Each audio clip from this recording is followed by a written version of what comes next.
Irmãos, nós encerramos as nossas meditações sobre as bem-aventuranças no domingo passado e hoje nós vamos começar uma série de outras mensagens, de outras meditações, agora no livro do Eclesiastes. E eu queria convidá-los a que abrissem as suas Bíblias comigo. Eclesiastes capítulo 1, o verso 1 e o verso 2.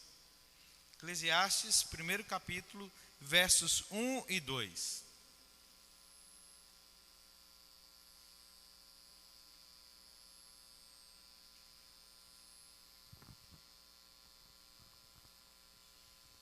Livro de Eclesiastes, capítulo 1, do verso 1 e o verso 2.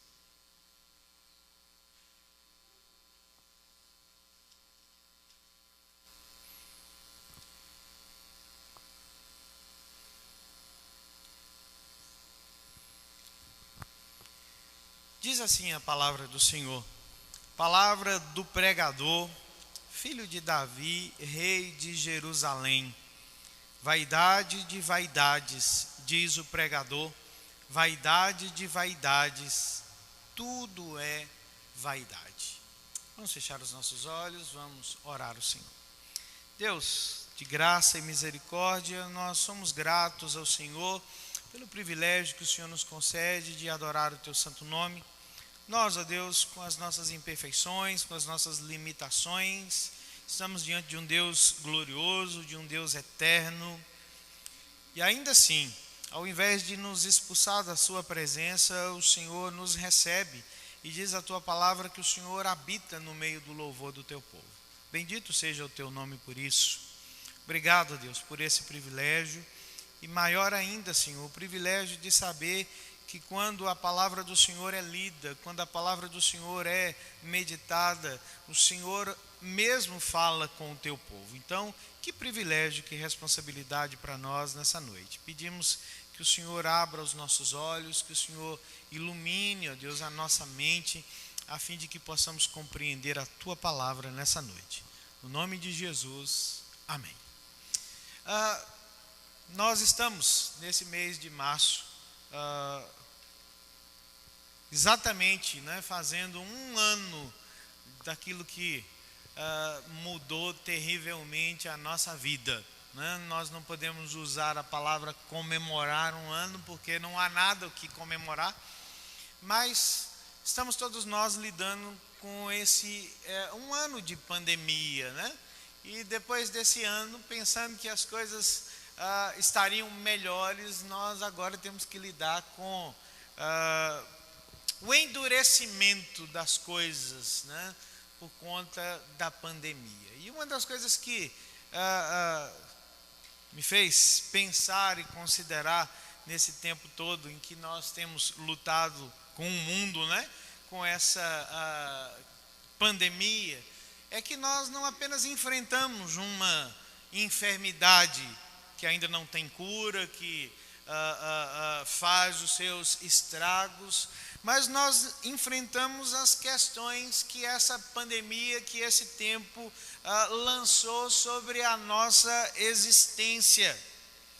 Pensar que todos nós, independente da nossa condição social, da nossa classe, do nosso nível intelectual, todos nós fomos jogados em uma mesma condição, tendo que enfrentar essa situação e questionando, nos vendo com questões relacionadas ao sentido da vida, porque de repente nós começamos, se é que há alguma coisa boa, digamos assim, que essa pandemia provocou no homem, é justamente essa consideração pelo valor da vida, pelo sentido da vida, para nos perguntar o que é que realmente vale a pena nessa existência, Qual é o propósito da nossa vida? Será que vale a pena realmente viver? Eu me lembrei das palavras de Freddie Mercury, conhecido cantor, ex-líder da banda Queen, inglesa. Na semana que ele morreu, enquanto ele estava lá também lutando para completar uma canção, ele usou as seguintes palavras. Alguém sabe por que nós estamos vivendo? Alguém sabe o sentido da nossa existência? E essa não é uma questão dele que lutava contra uma enfermidade. Essa é uma questão de todos nós que enfrentamos esses tempos difíceis, né? Do que trata a vida, afinal, né? Qual é o sentido, qual é o propósito da nossa existência? Aí, muita gente vai dar a resposta que achar mais conveniente a essa questão do sentido da vida. Um poeta americano chamado Carl Sandburg comparou a vida a uma cebola. E ele disse assim: olha, a vida é como uma cebola que você descasca uma camada de cada vez, e por vezes a única coisa que acontece com você é que você chora. Será que a vida é assim? Será que todas as questões que envolvem a nossa vida, as camadas que envolvem a nossa existência, só são coisas que nos fazem chorar, lamentar, nos entristecer? Ou então, né, o que falta à nossa vida? Né? Por que nós somos muitas vezes tão infelizes? Nós nos perguntamos, né? Complete a frase. Olha, se a minha vida tivesse tal coisa, ela teria sentido. Se pelo menos eu conseguisse isso, eu sei que haveria propósito, significado para a minha existência. Com que nós completaríamos essa frase de sentido e de propósito para a nossa vida? E olha que essa é apenas, né, a pergunta inicial, porque junto com ela, né, nessa pandemia, nós tivemos que lidar com outras questões, né? Falando assim, olha, por que tanto sofrimento acontecendo no mundo? Será que Deus não se importa? Será que Deus não sabe? Será que Ele não vê? Será que Ele não intervém? O livro de Eclesiastes é famoso porque ele explora justamente essas questões que fazem parte da nossa caminhada humana. E pasmem vocês, né? Ele faz isso muito antes que qualquer um dos filósofos que nós conhecemos na nossa sociedade ocidental faz, né? Vamos pensar que Sócrates, Platão e Aristóteles estão, né, do ano 400 antes de Cristo para cá, e de repente nós temos um homem por volta do ano 1000, né, levantando questões sobre a existência, sobre o sentido, sobre o propósito da vida. E quando ele faz isso, irmãos, ele lida com questões extremamente desafiadoras, porque quantas vezes, né, o livro do Eclesiastes já foi chamado por uma série de coisas diferentes, né? Eu tenho alguns livros, alguns comentários, né, do livro de Eclesiastes. Tem um em particular que me chama a atenção pelo design gráfico do livro, né, de um autor brasileiro. Ele colocou um limão na capa do seu comentário sobre Eclesiastes, e o título do livro é O Livro Mais Mal-Humorado da Bíblia. E é assim que a maioria das pessoas muitas vezes enxerga o Eclesiastes. O livro mais sombrio, o livro mais cínico, o livro mais pessimista. E um dos melhores que eu li essa semana, que eu achei muito interessante, um autor disse assim, que o livro do Eclesiastes é como um livro que tivesse sido escrito em uma manhã de segunda-feira. Já pensou nisso? Depois você passa o final de semana fazendo tudo aquilo que lhe interessa, e de repente você está lá começando aquela semana, na manhã de segunda-feira, começando com o pé esquerdo para muitos. Alguém disse assim, olha, o livro de Eclesiastes é mais ou menos isso. Por quê? Porque ele é muito honesto nas questões que trata, né, na forma como lida com essas perguntas, com essa busca, né? Ele é muito honesto com as dificuldades que encontrou na vida, e por isso mesmo ele tem alguma coisa para falar para você e para mim. É por isso, irmãos, que o livro de Eclesiastes talvez seja o livro mais contemporâneo que nós temos no cânon bíblico. E ele faz parte, obviamente, né, dos chamados livros de sabedoria, juntamente com Jó, o livro de Salmos, Provérbios e o livro de Cantares. E quando eles se apresentam com essa designação do livro de sabedoria, que estão no coração das Escrituras, o propósito deles é tratar de indivíduos, não tratar da nação de Israel. Quando você lê os livros de sabedoria, você vai ver que o foco desses livros é sobre indivíduos, sobre pessoas, sobre os altos e baixos que movem a vida dessas pessoas, as grandes questões que essas pessoas enfrentam na sua vida. E a conclusão que, né, ele, o Eclesiastes, nos oferece é: a vida é extremamente complexa, ela é extremamente complicada. Alguém disse que, para que nós entendamos o livro de Eclesiastes, nós precisamos fazer uma conexão com o livro de Gênesis, porque quando nós olhamos para o livro de Gênesis, nós descobrimos a história de como os seres humanos, que originalmente estavam em um estado de vida, eles viviam no paraíso, eles estavam em uma condição de inocência, e de repente esses seres humanos foram lançados da queda, né, em um estado de culpa e de mortalidade.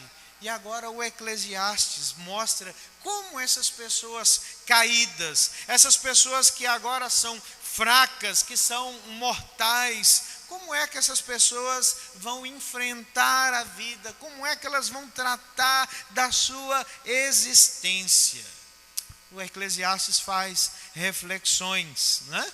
E é interessante que, para nós compreendermos esse livro, e o nosso propósito nessa noite é apenas tratar dessa introdução dos 2 primeiros versículos, com algumas coisas que nós precisamos entender à medida que nós avançamos na compreensão desse livro. Esse homem tem um tema quando faz a sua reflexão, e o tema é: vaidade das vaidades. Tudo é vaidade. Você vai encontrar isso no verso de número 2, que nós lemos aqui do capítulo 1, e você vai encontrar esse mesmo refrão lá no capítulo 12, quase no final do livro, no verso de número 8. Por que o autor coloca essa frase no início, no verso 2 do capítulo 1 e no capítulo 12, verso 8? Não sei se os irmãos se lembram. Enquanto nós estávamos tratando aqui das bem-aventuranças, eu disse que as bem-aventuranças, elas têm um padrão interessante para nós, porque quando nós olhamos capítulo 5 de Mateus, verso 3, e o capítulo 5, verso de número 10, quando Jesus pronuncia as bem-aventuranças, ele usa a mesma expressão para aqueles que são pobres de espírito e para aqueles que são perseguidos por causa do reino, do nome de Jesus. Jesus diz assim a ambos: dos tais é o reino dos céus. Por que ele faz isso? Na linguagem, na literatura bíblica, no entendimento, isso se chama inclusio, ou seja, Jesus está limitando, está fazendo uma moldura daquele texto, dizendo o seguinte: tudo que está entre esses 2 versículos é o que nós devemos considerar como as marcas dos discípulos. E nós tratamos aqui dizendo que Jesus não diz que alguns são pobres de espírito e outros choram, e outros são misericordiosos e outros são mansos. Jesus diz que todos os discípulos dele são pessoas assim. Todas as características estão presentes ou devem estar presentes na vida dessas pessoas. Quando o autor do Eclesiastes usa esse mesmo recurso, o inclusio, né? Ele está dizendo o seguinte: tudo aquilo que está entre essas 2 frases é objeto da nossa reflexão da nossa consideração para dizer o que é essa vaidade, quais são essas questões, né, que esse autor vai tratar na sua afirmação na busca de sentido. E essa inclusio, ela é reforçada por um poema de abertura. Se você olhar aí o verso de número 3 do capítulo 1 até o verso de número 11, o pregador está fazendo um poema sobre a falta de proveito que existe no labor humano. Nós vamos tratar isso a semana que vem. Mas ele está fazendo um poema sobre a falta de sentido de proveito no labor humano. E lá no capítulo 12, no verso de número 1 até o verso de número 7, antes de mais uma vez anunciar a sua tese, o seu tema do livro, ele faz um outro poema. Só que esse poema agora de encerramento é um poema de encorajamento aos seus leitores, para que esses leitores se lembrem que em meio a tudo isso, a essa busca de sentido, a lidar com essa vaidade, a suma da vida é: lembra-te do teu Criador antes da tua velhice e antes da tua morte. Essa é a moldura do livro do Eclesiastes. Entre essas duas extremidades, o autor vai se propor a buscar o sentido da vida, né, a responder essas questões de propósito e de significado. E é interessante que, voltando ao começo lá, voltando ao capítulo 1, verso 1 e 2, na sua proposta, ele já começa mostrando para nós que essa não é uma tarefa fácil, porque como é que nós traduzimos o sentido da vida? Existem dois termos aqui que nós temos nessa introdução que vão dar o tom de como essa busca por sentido e significado é alguma coisa que permeia a vida de todas as pessoas, mas que não é algo fácil de nós compreendermos. A primeira coisa que ele faz é dar um atestado de competência a respeito de quem ele é. No verso de número 1 ele diz assim: palavra do pregador, filho de Davi, rei de Jerusalém. Esse homem está apresentando o seu currículo, ele está atestando a você e a mim que ele é alguém extremamente competente para tratar do assunto a respeito da busca de sentido, da busca de significado da nossa vida. Ele está dizendo o seguinte: olha, muito prazer, eu sou o pregador. Eu sou uma pessoa habilitada a entender essas coisas, a tratar dessas coisas com vocês. E a palavra, como eu disse, que é difícil de ser traduzida na língua hebraica, o termo utilizado para pregador na nossa tradução aqui é o termo Kohelet, que é extremamente complicado, né, para nosso entendimento, porque Kohelet pode ser traduzido como pregador, que aqui está, como mestre, como professor, como o buscador, como aquele que congrega pessoas. E a tradução que nós temos, né, do Eclesiastes, ela vem justamente desse entendimento, porque o Kohelet vem da palavra kahal, do verbo kahal em hebraico, que é o verbo utilizado para congregar, para chamar. E esse verbo foi traduzido para a língua grega como sendo da palavra eclesia, de onde nós temos igreja, né? E portanto de eclesia vem Eclesiastes, ou o pregador. Então esse homem está dizendo o seguinte: olha, eu sou um pregador, eu sou aquele que tenho condições de anunciar para vocês a respeito do sentido da vida. Então esse homem congregou um povo, ele congregou pessoas para tratar sobre o sentido da vida. E ele diz alguma coisa mais aqui. Ele diz assim que ele não é apenas o pregador, um pastor que está tratando dessas questões, mas ele diz que ele é filho de Davi, rei de Jerusalém. Parece uma frase fácil de nós traduzirmos, de nós compreendermos, mas a palavra filho em hebraico, né, pode significar também descendente. E quando nós olhamos a lista de inumeráveis reis que são filhos de Davi, chamados filhos de Davi, que subiram ao trono de Jerusalém, pelo menos 20 pessoas ocuparam esse cargo. Mas a grande questão é, quem dos filhos de Davi, que foi rei de Jerusalém, tinha competência, tinha condições, tinha um currículo para tratar dessa questão da busca do sentido e de significado? Nós pensamos, irmãos, que a pessoa que mais se encaixa nesse retrato é a figura de Salomão, por causa de algumas coisas que as Escrituras nos dizem que aconteceram com Salomão. A Bíblia diz que Salomão foi o homem mais sábio que já pisou nessa terra, e em consequência da sabedoria que ele recebeu da parte de Deus, ele se tornou o homem mais rico da terra.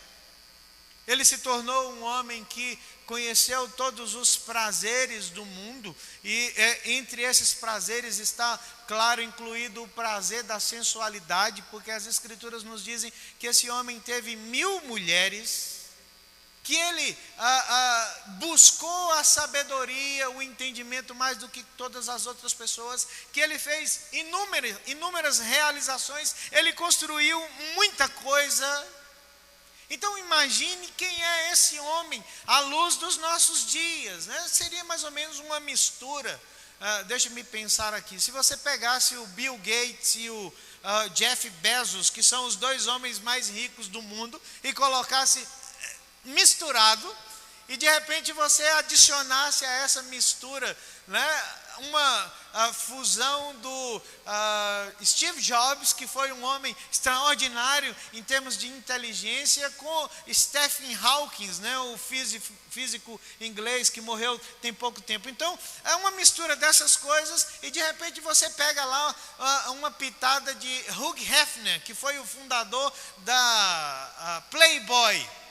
Mistura tudo isso no liquidificador e você vai ter mais ou menos o entendimento de quem era Salomão. Salomão está dizendo o seguinte: olha, eu tenho competência para tratar dessa questão da busca de sentido e de propósito na vida. Eu sou alguém confiável, né, para tratar desse assunto, porque eu já estive lá. E aqui há algo interessante quando nós consideramos Eclesiastes como um livro de sabedoria, porque ele tem uma lição muito distinta de outro livro interessante de sabedoria, que é o livro de Jó. Pense bem, Jó teve que perder tudo da vida para encontrar o sentido e o propósito da sua existência. Não foi? Não é assim que a Bíblia diz que aconteceu com ele? Ele perdeu tudo. Ele perdeu os seus bens, ele perdeu a sua saúde, ele perdeu a sua casa, a sua família, para que ele entendesse que Deus era melhor do que tudo. Salomão está nos dizendo que com ele foi absolutamente diferente, porque ele enxergou esse sentido, ele enxergou esse propósito, quando ele alcançou tudo. Tudo que ele desejou, tudo que ele buscou, tudo que ele almejou, imagine só, todos os seus sonhos foram realizados, todos os seus propósitos foram alcançados, os seus projetos realizados. Mas a Bíblia diz que quando ele se identifica, ele não se identifica como um homem realizado, né? Mas ele chama a si mesmo de o pregador. E ele se coloca em uma condição extremamente humilde, porque ele está dizendo aqui para nós: olha, eu não sou alguém que se senta nessa cadeira de alguém que realizou todas as coisas e que buscou todas as coisas e diz que encontrou sentido e propósito. Não, eu quero dizer para vocês, como pregador, né, que a vida não é isso. Não pense você que se você completar a frase, se eu tiver isso, eu serei feliz ou realizado, isso é uma mentira. Não sei se você conhece uma história um conto, né, de Leon Tolstói, né, o autor russo. Um conto muito interessante. Tolstói diz em uma história que ele contou que um dia um homem que tinha uma pequena propriedade lá na sua terra, onde ele morava, recebeu uma proposta muito interessante de outras pessoas. Alguém chegou para ele e disse assim: quanto de terra você precisa? Você que é um fazendeiro, um agricultor, quanta terra é suficiente para você? E ele parou e falou assim: olha, eu não sei. Ele disse assim: olha, então nós vamos fazer algo com você. Você vai tal dia vir até aqui e nós vamos começar de madrugada. Você vai sair de madrugada e você vai percorrer durante o dia a distância que você conseguir. Quando o sol se pôr, onde você encontrar essa terra, até onde você for, e você voltar para a linha de chegada, toda essa terra vai ser sua. É claro que esse homem ficou extremamente entusiasmado com essa proposta. E no dia tal, ele foi, né? Levantou de madrugada, e de madrugada saiu antes que o sol nascesse, percorrendo todos os lugares que ele deu conta de ir, naquela ânsia de chegar o mais longe possível. E ele chegou até onde ele podia ir, e ele percebeu e falou: se eu não voltar para a linha de chegada, eu vou perder tudo aquilo que eu conquistei. E ele correu para chegar no horário limite. Quando ele chegou no lugar, na linha de chegada, no horário limite, às 5 horas da tarde, sabe o que aconteceu com ele? Ele morreu. E aqui está a grande charada. Sabe de quanta terra ele precisava? Apenas a terra suficiente para a sua sepultura. Porque no final das contas, queridos, é só disso que nós precisamos. Da terra que vai ser jogada no nosso caixão.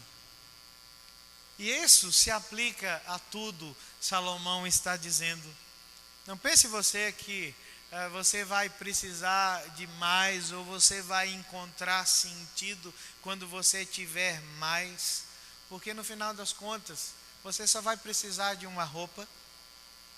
O carro que vai levar você para o cemitério não vai importar se ele for uma BMW, se ele for um SUV, se ele for um sedã, se ele for um carro popular. Quando você for sepultado, não vai importar quantas casas você vai deixar para trás, porque você vai, em outras palavras, caber apenas em uma casinha de madeira muito estreita. Salomão está dizendo para nós, não é encontrar em alguma coisa, em algum lugar, sentido, propósito e significado para a nossa existência. Preste atenção, ele diz, eu sei do que eu estou falando, eu já estive lá, eu cheguei lá, eu alcancei tudo que alguém deseja na sua vida. E sabe o que eu descobri quando eu cheguei lá? Que lá significa, sabe o quê? Nada. É a segunda outra coisa que nós temos para tratar aqui nessa introdução, porque ele fala da nossa situação, né, ou da situação humana na busca por sentido e significado. E ele está fazendo aqui, irmãos, a sua declaração, a sua tese, e ao mesmo tempo uma avaliação muito realista de uma brutalidade sobre a nossa condição, porque ele diz assim: olha, sabe qual é o resumo? Vaidade de vaidade, tudo é vaidade. Essa é uma frase problemática na nossa tradução. Eu disse para vocês que é complicado traduzir esse sentimento que Salomão está tentando incutir nos nossos corações, porque existem coisas que são difíceis de traduzir. Vou dar um exemplo para vocês. Não sei, é claro que a maioria de vocês já ouviu falar que existem coisas que são difíceis de traduzir, e uma das coisas interessantes na nossa cultura a palavra saudade, né? As pessoas dizem que é difícil traduzir saudade para outras línguas. Porque não se encontra alguma coisa que consiga expressar o sentido, o significado, explicar o que é saudade. Nós sabemos o que é saudade, nós sentimos, nós conseguimos compreender, mas as outras pessoas que não são de língua portuguesa, as pessoas que não sabem aquilo, o que é para nós, tem uma difícil tarefa, tem algo que é incompreensível. É mais ou menos isso que Salomão está dizendo para nós, quando ele quer traduzir o que é esse sentimento da busca por sentido, por propósito, por significado da nossa existência. Porque foi traduzido por vaidade, querido. E vaidade não é uma palavra boa, né? Porque quando nós ouvimos essa expressão vaidade de vaidade, o que é que você pensa? Alguém que está diante de quê? De um espelho, né? Olhando assim, se admirando, né? Olhando para si mesmo, e você diz assim, que vaidade, aquela ideia de orgulho, a ideia de arrogância, né? Não é isso que Salomão tem em mente, ainda que em um sentido que nós vamos ver aqui, a palavra pode ser compreendida, mas não é isso que ele quer trazer para nós nesse sentido, nessa busca por significado. A palavra hebraica, rebel, né? E a expressão rebel, rebelim, né? Vaidade de vaidades para nós, não é isso que Salomão está querendo dizer. E nós precisamos compreender o que ele está falando aqui, porque por 37 ou 38 vezes, dependendo da tradução da Bíblia que nós temos, essa palavra vai aparecer no livro de Eclesiastes, e se nós não compreendermos o sentido dela, a nossa compreensão do livro vai ficar prejudicada.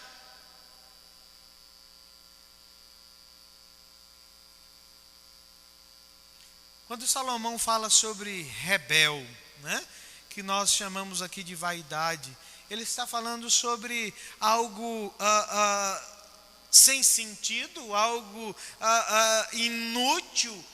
É isso que ele está dizendo para nós, a vida é inútil, a vida é sem sentido, ele está dizendo isso para nós? É claro que não, irmãos. Porque se fosse essa a afirmação, ele teria parado no segundo versículo do capítulo 1. Ele não está dizendo que a vida é inútil, que a vida é sem sentido, que a vida é imprestável. Não é isso que ele está chamando a nossa atenção, mas a ideia, né, de rebel, né, significa literalmente alguma coisa que é efêmera, alguma coisa que é temporária, alguma coisa que é transitória. Por 38 vezes ele fala isso no livro, e a palavra rebel, ela aparece 69 vezes na Bíblia como um todo, né? Mas lá no livro de Gênesis, no capítulo 4, ela aparece 5 vezes, porque rebel é o nome que Adão e Eva dão para o seu segundo filho, que nós conhecemos como sendo, como? Abel. E quem é Abel nas Escrituras, né? A ideia de Abel se aplica ao entendimento aqui que Salomão está chamando a nossa consideração, porque literalmente o nome rebel, o Abel, significa vapor, neblina. Você sabe qual é essa sensação, né, de acordar num dia frio, né, que você sopra e você consegue ver o seu hálito? Aqui em Piuí, a gente não tem um frio assim que possa produzir esse efeito, né? Mas eu me lembro que em 2004 eu cheguei em São Sebastião do Paraíso, né? Mas chegando aqui para o sul de Minas, e para ser pastor ali, e a nossa igreja tinha lá, né, na rádio, numa das rádios locais, um programa que ia ao ar todos os dias, 7 horas da manhã. E eu fazia o programa. Imagine naquela época, não, o que era um baiano, um nordestino, chegar para o sul de Minas sem ter muita afinidade com frio. levantar no inverno, né? Para ir antes das 7 horas para o programa. Eu não tinha carro e um presbítero da igreja me emprestou uma motinha bis, né? E eu levantava bem cedinho, né? Para ir para esse programa de rádio. Quando eu abri a boca, eu vi a fumaça, né? Saindo. E eu ficava assim, meu Deus, que frio, né? Não tem nada disso na Bahia, não tem nada disso no Nordeste. E eu soprava e via. É mais ou menos isso aqui que Salomão está chamando a nossa atenção para descrever aquilo que na sua tradução está por vaidade. Pense bem, o que é um sopro numa manhã fria? É algo que você vê instantaneamente e aquilo que desaparece. É algo que você não consegue apalpar, porque é alguma coisa que escorre pelos seus dedos. Tiago, né? Lá no capítulo 4 da sua epístola, no verso de número 14, captou o mesmo sentido da palavra que Salomão traz aqui, porque ele diz assim, escrevendo aos seus leitores: vocês são como a neblina, né, que aparece cedo e logo desvanece no horizonte. Salomão está dizendo assim, irmãos, olha, nós somos assim. Alguma coisa que aparece rapidamente, desaparece rapidamente. Alguma coisa que não tem substância, que não é possível que nós agarremos. E com a neblina, né, tem um outro sentido também. Sabe o que acontece? Tem muita coisa que é turvado nos nossos olhos. É por isso que provavelmente, né, se você tem carro, o seu carro tem os chamados faróis de neblina. Por quê? Porque eles nos ajudam, né, a enxergar a estrada nesses tempos turvos. E geralmente eles ficam bem mais embaixo do que os faróis convencionais, né? A gente precisa bem mais lá para baixo para entender o sentido, o significado da estrada da vida. Salomão está dizendo isso para você, querido, e para mim. A vida é isso. A vida é um vapor. A vida é como um sopro. A vida é como uma neblina.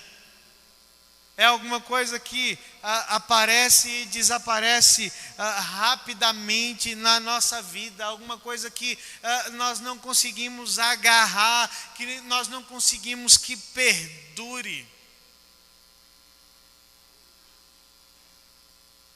E sabe por que a vida é assim? Sabe por que ela é rebelim?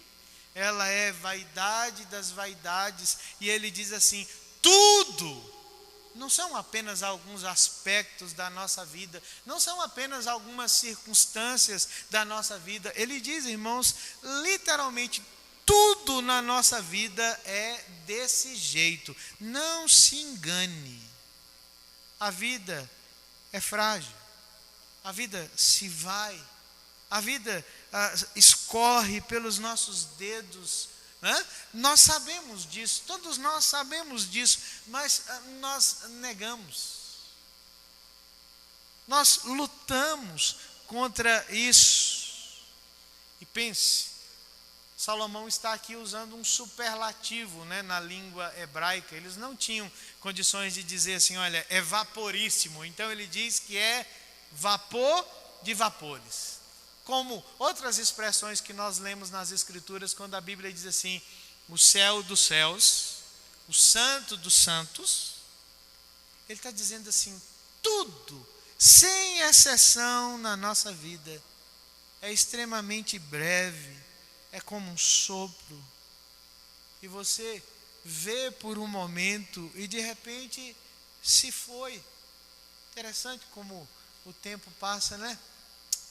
A gente, quando é criança, deseja tanto chegar à fase da juventude, e de repente a juventude vem embora, e aí as décadas começam a se somar, e a gente vai descobrindo que uma década passa mais rápido que a outra. E não adianta lutar contra, querido. Tem uma hora que o Botox não ajuda. É gastar dinheiro à toa. Tem um dia que a cirurgia plástica não resolve. Tem um dia que a academia não vai fazer mais efeito.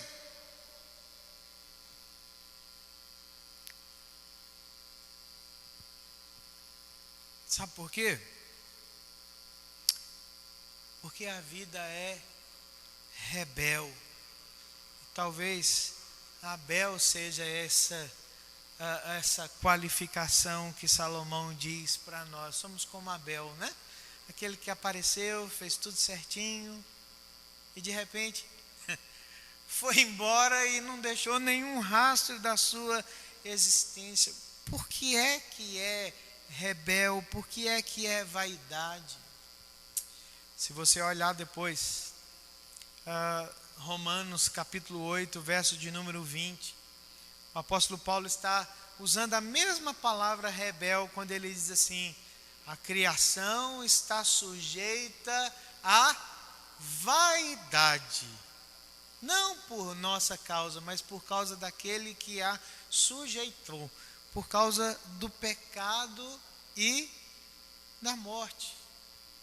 Essa é a grande verdade por trás, né, da vaidade que está aqui sendo tratado no sentido da existência da vida. Tudo perde o sentido e o propósito por causa do pecado, por causa da morte. E ela é o resultado final da nossa busca por sentido e significado quando nós não colocamos Deus na equação. Em 1995, 96, Billy Graham recebeu uma homenagem no Capitólio americano. Ele foi convidado a receber um prêmio, né, pela liderança política da sua nação, e ele pregaria naquela ocasião para receber o prêmio.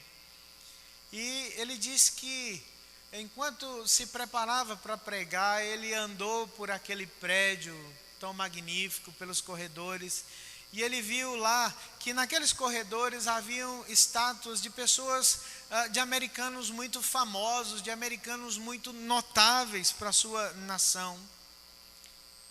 E Billy Graham diz que percorreu aqueles corredores, observando aquelas estátuas, e ele perguntou a si mesmo, o que aquelas pessoas tinham, todas elas, em comum?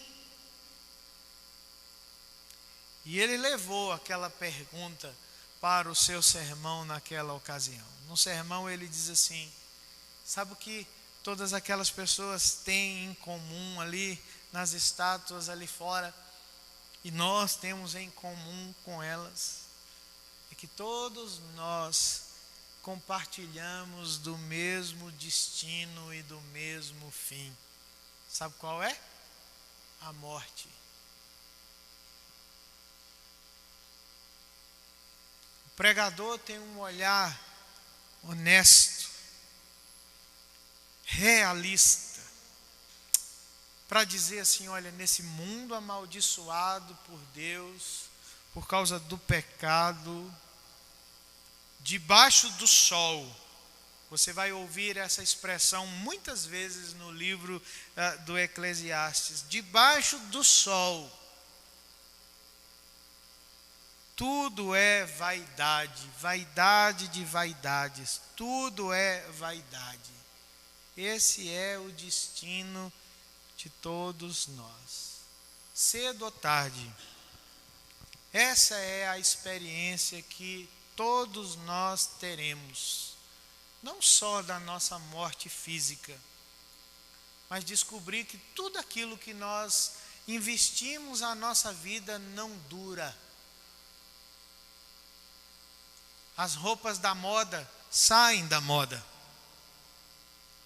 O cabelo da moda sai da moda. O carro novo fica velho. A casa nova fica velha. Nós ficamos velhos.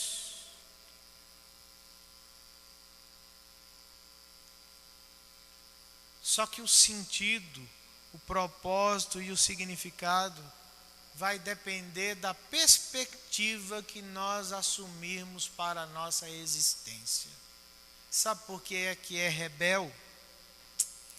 Porque olhando para a vida de Abel, nós temos a sensação de que aquela foi uma vida perdida, né? Você diz assim, tão jovem, morreu, sem explicação, fazendo o que era certo. Quem é que merecia morrer naquela jogada ali? Quem fazia as coisas certas ou quem fazia a coisa errada? Abel se deu mal, sem explicação, tão jovem, com a vida toda pela frente. Foi sem deixar nada depois de si. Mas essa é apenas uma perspectiva. Porque há uma outra perspectiva sobre Abel. A Bíblia diz que Abel foi o primeiro crente. E o escritor aos Hebreus diz assim: mesmo depois de morto, seu sangue ainda prega. Abel foi o primeiro homem que experimentou a transitoriedade da vida, de uma perspectiva. Mas de outra perspectiva, ele foi o primeiro homem que chegou no céu. Pense que coisa interessante, né? O primeiro homem que teve acesso à presença gloriosa de Deus. O sentido e o propósito vão depender da perspectiva que você assumir para a sua vida. Se você considerar a sua existência debaixo do sol, nesse mundo, a Bíblia diz que nenhum de nós pode fugir dessa sentença. Tudo é rebel, rebelim, vapor, névoa, fumaça. Mas quando nós consideramos a vida, o propósito e o significado dela, pelos olhos da eternidade, nós descobrimos que é outra coisa completamente diferente. Qual é a sua perspectiva de vida, de sentido, de propósito para a tua existência? Salomão sumarizou toda a sua vida em uma única palavra. Ele diz assim: rebel, vapor, fumaça.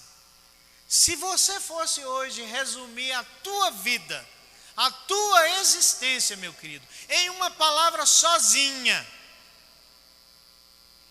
qual seria o resumo da tua vida e da tua existência aqui nessa vida debaixo do sol? Não se assuste, nós estamos apenas começando com o Eclesiastes.